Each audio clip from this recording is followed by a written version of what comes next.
Hello friends, ഇന്നുണ്ടല്ലോ നല്ലൊരു ചെത്തിയുടെ video ആണേ ഞാൻ എടുക്കുന്നത്. ഇത് ഇലയില്ലാതെ പൂക്കുക എന്ന് പറയുന്ന അവസ്ഥയാണ് എൻ്റെ ഈ ചെത്തിക്ക്. ചെത്തിന്നും ഒക്കെ പറയും. ഇതെങ്ങനെയാണ് എപ്പോഴും എല്ലാവരും ചോദിക്കും, എന്താണ് ഇത്, ഇതിന് വളവാണോ, ഇതെന്താ ഇങ്ങനെ എപ്പോഴും പൂക്കുന്നതെന്ന്. ഇതിന് വളം തന്നെയല്ല, ഇതിന് രണ്ട് മൂന്ന് കാര്യം ഒരുപോലെ വരുമ്പോഴാണ് ഇതേപോലെ പൂ നിൽക്കുന്നത്. ഇത് ഞാനൊരു കുഞ്ഞൊരു തൈ മേടിച്ചത് 150 രൂപയ്ക്ക്. പിന്നെ ഇത് പൊക്കം വെക്കാതെ ഞാൻ കട്ട് ചെയ്ത് കൊടുക്കുന്നു. രണ്ടാമത്തെ കാര്യങ്ങൾ ഞാൻ ഇത് കാണിച്ചു തരാം. നമ്മൾ എവിടെ ഇങ്ങനത്തെ ചെടി കണ്ടാലും ധൈര്യമായിട്ട് മേടിച്ചോളുക. പിന്നെ ചെയ്യേണ്ട കാര്യം എന്താന്ന് വെച്ച് കഴിഞ്ഞാൽ ഇതിന് നന്നായിട്ട് വെള്ളം ഒഴിച്ചു കൊടുക്കണം. വെള്ളം കുറഞ്ഞു കഴിഞ്ഞാൽ ഇതിൻ്റെ മുട്ടുകൾ ഇത് കണ്ടോ ഇങ്ങനെ വാടി വാടി നിൽക്കും. അതാണ് മെയിൻ കാര്യം.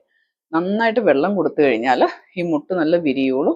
നല്ലതായിട്ട് വെള്ളം ഒഴിച്ചു കൊടുക്കണം. ഇച്ചിരി വെള്ളം എടുക്കുമ്പോ എപ്പോഴും എല്ലാവരും ചോദിക്കും, എന്താണ് ഇത്, ഇതിന് വളവാണോ, ഇതെന്താ ഇങ്ങനെ എപ്പോഴും പൂക്കുന്നതെന്ന്.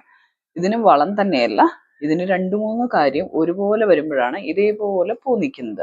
ഇത് ഞാനൊരു കുഞ്ഞൊരു തൈ മേടിച്ചത് 150 രൂപയ്ക്ക്. പിന്നെ ഇത് പൊക്കം വെക്കാതെ ഞാൻ കട്ട് ചെയ്ത് കൊടുക്കുന്നു. രണ്ടാമത്തെ കാര്യങ്ങൾ ഞാൻ ഇത് കാണിച്ചു തരാം. നമ്മൾ എവിടെ ഇങ്ങനത്തെ ചെടി കണ്ടാലും ധൈര്യമായിട്ട് മേടിച്ചോളുക. പിന്നെ ചെയ്യേണ്ട കാര്യം എന്താന്ന് വെച്ച് കഴിഞ്ഞാൽ ഇതിന് നന്നായിട്ട് വെള്ളം ഒഴിച്ചു കൊടുക്കണം. വെള്ളം കുറഞ്ഞു കഴിഞ്ഞാൽ ഇതിൻ്റെ മുട്ടുകൾ ഇത് കണ്ടോ ഇങ്ങനെ വാടി വാടി നിൽക്കും. അതാണ് മെയിൻ കാര്യം. നന്നായിട്ട് വെള്ളം കൊടുത്തു കഴിഞ്ഞാൽ ഈ മുട്ട് നല്ല വിരിയുള്ളൂ. നല്ലതായിട്ട് വെള്ളം ഒഴിച്ചു കൊടുക്കണം.